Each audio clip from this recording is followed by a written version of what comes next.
Hello दोस्तों, स्वागत है आप सभी का योर ग्रोथ पर। आज मेरे साथ है अंजलि मैम। हेलो। स्वागत है मैम आपका। वैसे तो हम छुट्टी की बात जब भी आती है बहुत ज़्यादा खुश हो जाते हैं, हमें छुट्टी पर जाना होता है तो। लेकिन अगर ऑफिस से मिल रही है तो बहुत ज़्यादा खुशी होती है, और खुद लेनी है और एक मेल लिखना है तो काफ़ी ज़्यादा मुश्किल होती है। भाई कैसे कंटेंट लिखेंगे, क्या फॉर्मेट होगा, सारी चीज़ों का। इसीलिए अंजलि मैम को हमने बोला है कि आप प्रॉपरली समझाइए मैम प्लीज़।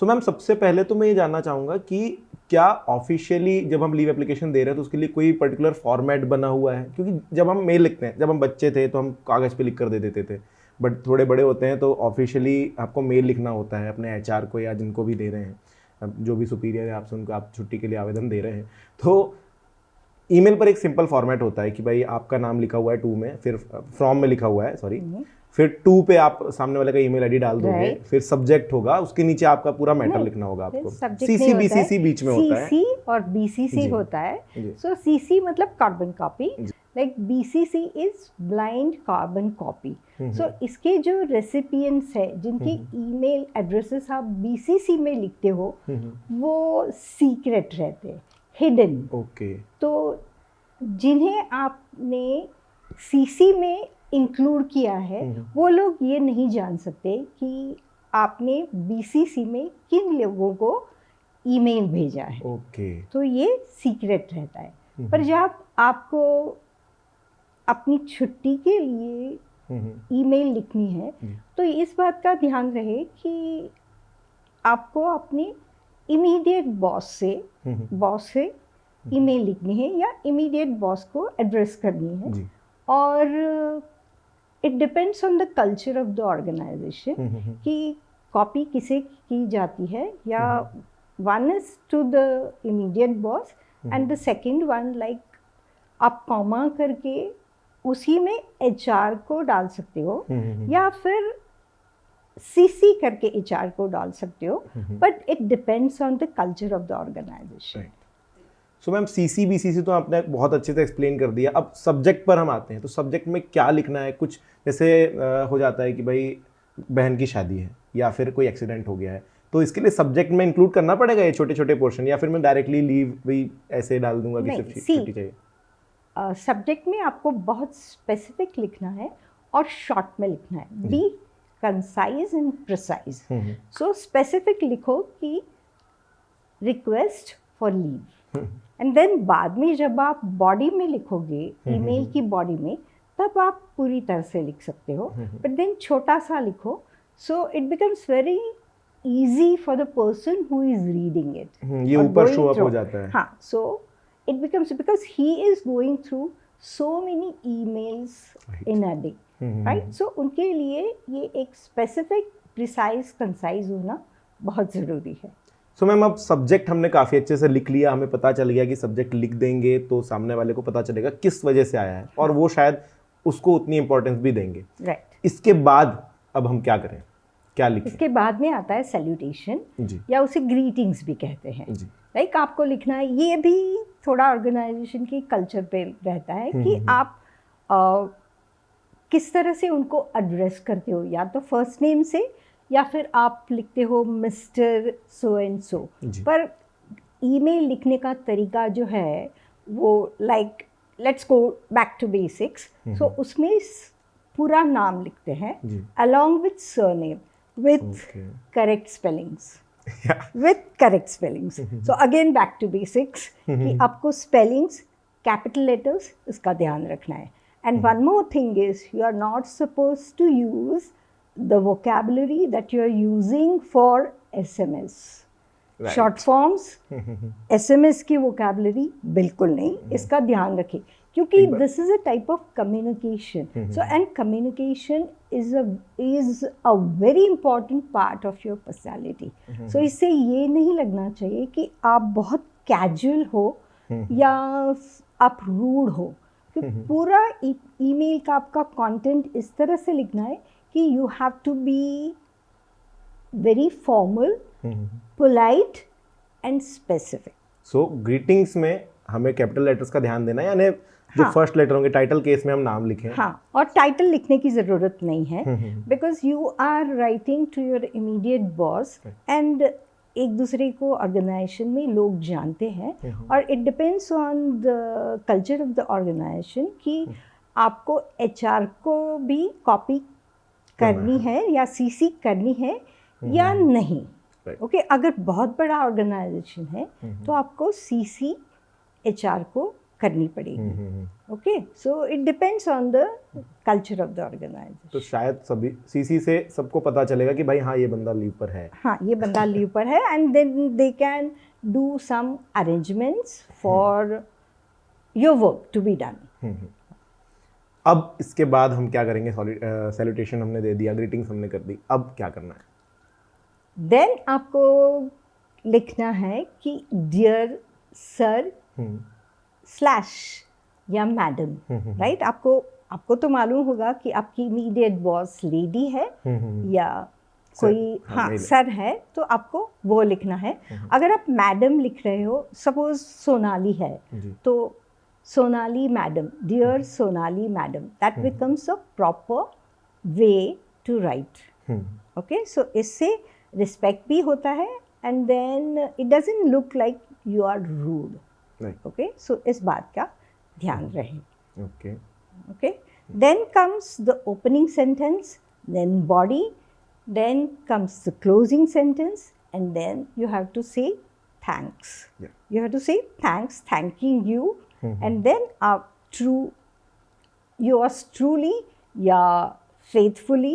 faithfully तो अभी यूज़ नहीं करते, obediently तो बिल्कुल नहीं, वो तो अंग्रेज़ों के साथ चला गया। So आपको लिखना है truly या sincerely. Okay, that also again depends on the culture of the organization. Like आपके ऑर्गेनाइजेशन में लोग किस तरह से ईमेल लिखते हैं, या ट्रूली लिखते हैं या सिंसियरली लिखते हैं। सो इस तरह से आप ट्रेन खुद को कर सकते हो। ओके, सो ये एक फॉर्मेट है दोस्तों जो कि आपको फॉलो करना है, भाई इस तरीके से लिखना है। अब हम आते हैं बॉडी में, जो चीज़ें हम लिखते हैं। सो मैं 2-4-5 सेंटेंसेस आपसे चाहूँगा कि मैं किस तरीके से अच्छा लगूं सामने वाले को कि मैं छुट्टी मांग रहा हूँ वरना छुट्टी का नाम सुन के हम तो खुश होते हैं, बॉसेस ज़्यादातर नाराज हो जाते हैं। क्योंकि work suffers, work suffers. So leave लेने के 2-3 रीजंस हो सकते हैं कि कोई प्री प्लान है, जैसे कि आपका खुद का वेडिंग है, या फिर प्री प्लान सर्जरी है, या फिर आपको लंबी छुट्टी पे जाना है, या तो फिर एक्सीडेंटल इमरजेंसी वाली सिचुएशन है कि आप खुद बीमार हो, या घर में कोई अचानक बीमारी है, या फिर कोई एक्सीडेंट है, somebody meeting with an accident, you have to attend. Okay, so इस तरह की रीज़न है। सो उसमें बॉडी चेंज होती है, बाकी फॉर्मेट तो वही का वही रहेगा।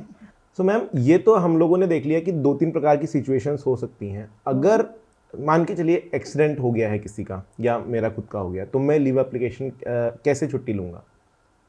या किसी का हो गया है तो इमरजेंसी सिचुएशन में बेसिकली इमरजेंसी सिचुएशन में अगर लिखना है तो आप इस तरह से शुरू करेंगे कि I am extremely sorry to let you know that suppose आप बीमार हो, सो सपोज आप संडे से या सैटरडे से बीमार हो, so then have a look at the calendar और फिर लिखिए कि like I am suffering from high fever, headache and body pain since Friday या Saturday, and then write the date. And fever still persist. Doctors have advised me to take rest for the same. Therefore, I request you to grant me leave for the same. I will produce the medical certificate once I join. Okay, ये है, and then the common thing is you have to write like sorry for the inconvenience caused, thanking you, yours sincerely, आपका नाम, so and the way you sign, so that's the way to write. पर ध्यान रहे कि आप from और to जिसमें वो dates लिख रहे हो उसके तरफ थोड़ा ध्यान दे और be careful, okay, and don't doctor the facts. मतलब झूठी इंफॉर्मेशन मत दो कि आप कहीं पिकनिक पे गए हो और आप लिख रहे हो कि मैं बीमार हूँ, वो ठीक नहीं है। वैसे मैं जहाँ बी तक समझता हूँ, ट्रूथफुल, बी ऑनेस्ट। ज़्यादातर लोग यही करते हैं। हाँ, करते होंगे पर ठीक नहीं है। और one more thing is like आपको सिंस या फॉर इसमें फ़र्क मालूम होना चाहिए।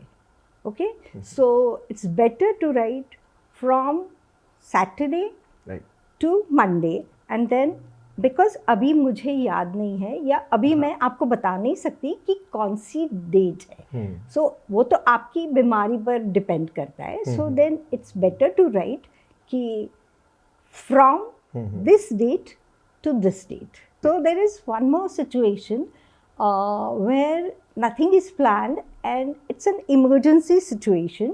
कि भाई, my father had a fall this morning and I, being the only son, had to take him to the hospital, get his x-ray done, and now his surgery is scheduled. So इस शब्द पे ध्यान रहे, either you can write scheduled or you can write planned. Okay, on so and so date. So I'll be able to join once he is discharged from the hospital. I really regret the inconvenience caused. I am available on my cell in case of emergency. Thanking you, yours sincerely, and your name. And your name. And the way you sign, because इसमें तो आपको नाम ही लिखना पड़ेगा. So and then your name. So ये एक और situation हमारे घर में हो सकती है. एक और सिचुएशन है. सो मैम, ये हुआ कि इमरजेंसी सिचुएशन में मुझे ऐसे लिखना है. अगर मैं प्लान कर रहा हूँ नेक्स्ट वीक कहीं घूमने जाने का, या कुछ और इवेंट है जिसके लिए प्लान कर रहा हूँ, प्री प्लान इवेंट है बेसिकली, सो अभी से मैं लीव डाल रहा हूँ, तो उसके लिए कैसे मैं लिखूँगा? हाँ, सो अगर आप पहले से लीव डाल रहे हो या तो आप अपने इमीडिएट बॉस से पहले ही बात कर चुके होंगे. हाँ, that I am going on leave और I am planning to take some leave.